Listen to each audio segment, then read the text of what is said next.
नमस्कार दोस्तों, बहादुर sir classes YouTube channel में आपका हार्दिक स्वागत है।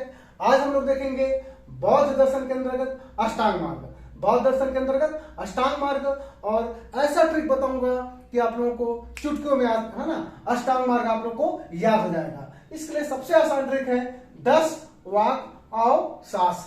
10 वाक आओ सास याद रखें आप लोगों को। तो यहां पर हमने लिख दिया 10 वाक आओ सास। 10 वाक आओ सास। 10 से कहा जाएगा दृष्टि याद रखना है। 10 से दृष्टि याद रखना है। स से संकल्प याद रखना है। स से संकल्प याद रखना है। व से वाणी याद रखना है। व से वाणी याद रखना है। क से कर्म हो जाएगा। क से क्या कर्म याद रखना है। अ से आजीव याद रखना है। अ से आजीव याद रखना है। व से व्यायाम याद रखना है। व से व्यायाम याद रखना है। स से स्मृति याद रखना है। स से स्मृति याद रखना है। और स से क्या रखना है समाधि। स से समाधि। लेकिन याद रखने वाली बात, सब में हमको क्या लगाना है, आगे आगे आगे आगे आप लोग को सम्यक सम्यक शब्द जोड़ने का आप लोगों को। ठीक है, तो सबसे आसान हमने बता दिया अष्टांग मार्ग में 10 वाक आओ सास। 10 वाक आओ सास। ठीक है दोस्तों, आप लोग को याद हो गया। बहुत बहुत धन्यवाद।